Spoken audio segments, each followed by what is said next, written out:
hate you, Tom Nook. Oh, he's awful. Sorry, Animal Crossing life right now is just better than real life, isn't it? No Tom Campbell today. He is celebrating with his good lady. It's her birthday. Happy birthday to you. Without any further ado, let's take a look at the headlines. Frick. A new WWE Raw Superstar is set for a big long-term push. Raw ratings have hit a record low. And a former NXT Superstar has made their Impact Wrestling debut. So we're starting things off with a report from our friends over at PW Insider regarding a new WWE Raw Superstar who is in line for a big push. A big sustained push. They don't like doing those. I'll believe it when I see it. We are talking about Brendan Vink, one half of Brendan Vink and Shane Thorne. It's MVP's new boys. Brendan Vink is the bigger of the two. And he is a big boy. He made it clear that he's 6'5". I'll remind you that that's 1 inch taller than Randy Orton. He's big. He's a big boy. Mike Johnson speaking on PW Insider Elite, saying Brendan Vink has been a project in the developmental territory for some time. Evolve had him where they were using him to build him up. He would have been given a bigger push in Evolve if they hadn't been shut down. Mike continued to say, I was told this is sort of the beginning of trying to make Brendan Vink a star and beginning that build towards a long-term push. One person described it to me that it was kind of like when Braun Strowman was part of the Wyatt family when Vince McMahon saw him as a long-term project to build to the future. That's kind of where they are with Brendan Vink, to build him as a long-term project. First of all, I can see why Vince is hot on him, because he's big and he's sweaty. But also, he can really go in the ring. And he's pretty charismatic too. His mic skills are pretty decent from what I've seen. I've seen him, you might remember him from the Mighty Don't Kneel. And he had a long storied career in the Australian indie scene as well. But pairing him with MVP, a veteran of the business at this point, and a hell of a talker, will only improve the mic skills and I guess overall charisma of both Thorne and Vink. Sorry, Thorne, that we're not talking about you, by the way. So yeah, they had a surprise win on this week's Raw, defeating Cedric Alexander and Ricochet. Cedricochet. Do they have a name yet? Do they? I don't think they do. They're still using Ricochet's theme. Poor Cedric. Cedric is the Shane Thorne of that combination, isn't he? Anyway, yeah, big things planned, apparently, for Brendan Vink. You may have seen him in NXT as well. The guy can go. The guy can really go. He got the pinfall on this week's Raw. So time will tell. Will Vince get bored of him? Almost definitely. All of these superstars, the new call-ups, the new call-acrosses, whatever you want to call them, they've got a really hard time of it. First of all, because their debuts on Raw and SmackDown have been less impactful because there's no audience there.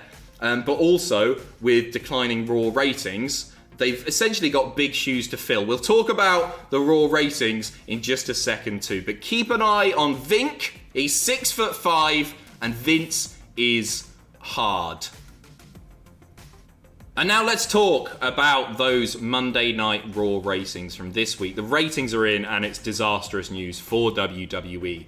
This week's Raw was the lowest viewed Raw in the history of the show. 27 years Raw has been going. This week's was the lowest viewed. Terrible, terrible stuff. Obviously, circumstances are exceptional right now. It's ridiculous to analyse these in the same way that we would analyse a regular episode of Raw in front of a live crowd. But they are plummeting. They are absolutely plummeting. And this is a go-home episode as well. Keep in mind, Money in the Bank is on Sunday. Let's break down the hourly viewership. Hour 1, 1.8 million. Hour 2, just touching 1.7 million. And then hour 3, plummeting further to 1.56 million, which is an overall average of 1.68 million viewers watching Raw. Awful, awful stuff. As I say though, they've got it hard, haven't they? They've got it really, really difficult because first of all, you're featuring lots and lots of new stars who audiences are unfamiliar with, and so it's difficult for those superstars. And add to that the fact that there is no live crowd at the moment. Nothing feels as important as it otherwise would. And then you throw into the mix, you're missing some of the big top stars. Brock Lesnar, whether you like him or not, it's been proven time and time again that Brock Lesnar is absolutely a draw.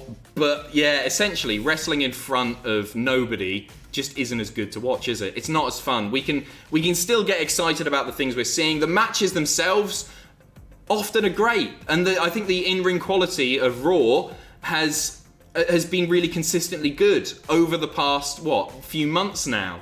But nothing feels that important. It's just not the same program, is it? And when it's a 3-hour show like Raw, it does feel like a slog. I can deal with NXT and SmackDown 2 hours. I wouldn't say it flies by, but Raw, that extra hour, is hard work. And certainly the hourly ratings there, dropping to 1.56 million in the third hour, suggests that a lot of people feel the same. It is common to see that third hour drop off a little bit, which is why they quite often put obviously like a big main event on, or they save a big return or whatever until the third hour to try and keep people watching, but it's certainly not working.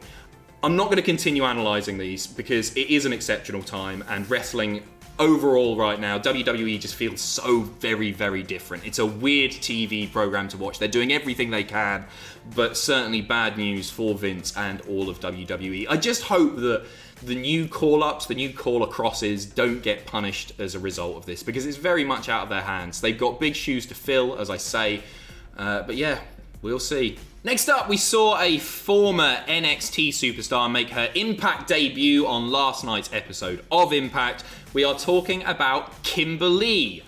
Kimberly, you may remember from her time in NXT or the Mae Young Classic, where she competed as Abby Laith, and really, really talented once again, essentially. It was quite surprising to see her not used to her full potential on NXT. Normally NXT are pretty good at picking up on that, but she's very, very talented. She's had a long and storied career on the independent scene. She confronted Jessica Havoc on last night's episode of Impact. Those two used to team together on the independent scene, and they alluded to that in the backstage promo, which is on Impact social media right now. Kimberly used to wrestle for Shimmer, Shikara. She's wrestled everywhere. She wrestled for WCPW for a bit, and she's got a real hard-hitting style of offense. I've seen her in various street fights over the years. Really, really talented. I think a great signing for Impact, to be honest. I think their women's division is pretty strong as it is anyway, but Kimberly, another great signing and another great addition to the roster. So it looks like she'll be involved in a feud with Jessica Havoc going forward. It's difficult to know, I guess, long-term plans given the current situation, the current circumstances. Is this going to be her popping up now for a couple of months? Or however long it takes for things to get back to normal, or is this a permanent signing to the Impact roster? I hope it's permanent. I really do, because I think she had heaps of potential, and NXT, as I say, they never used her to her full potential. So good luck in Impact, Kimberly. And finally, a currently furloughed WWE employee, a backstage producer for the company, has said that wrestling sucks without the audience. So, who are we talking about? Stand back, there's a shoot coming through. It's Shane Helms, the Hurricane, responding to Dave Schilling on Twitter. Dave Schilling bringing up the point that WWE and the declining ratings shouldn't be a thing. He says, think about this. Americans are so bored and starved for live sports that they stayed up to watch Korean basketball played in front of an empty stadium. WWE ratings should be going up with a captive audience. Instead, it's tanking. I think in some ways that's a pretty fair point, but I think Shane Helms has dealt with it not necessarily appropriately, considering he probably will be heading back to WWE and they won't like him saying that their TV show sucked. But he says, because it sucks without an audience. It just does. Nobody loves wrestling more than me, but I struggle to watch it while it's missing one of its most vital components, the fans.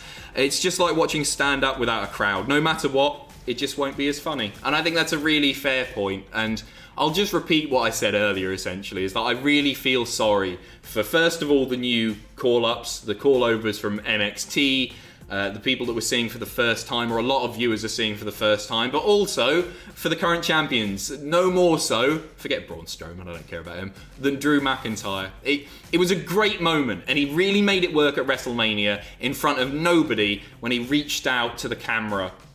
And that was a beautiful, beautiful moment.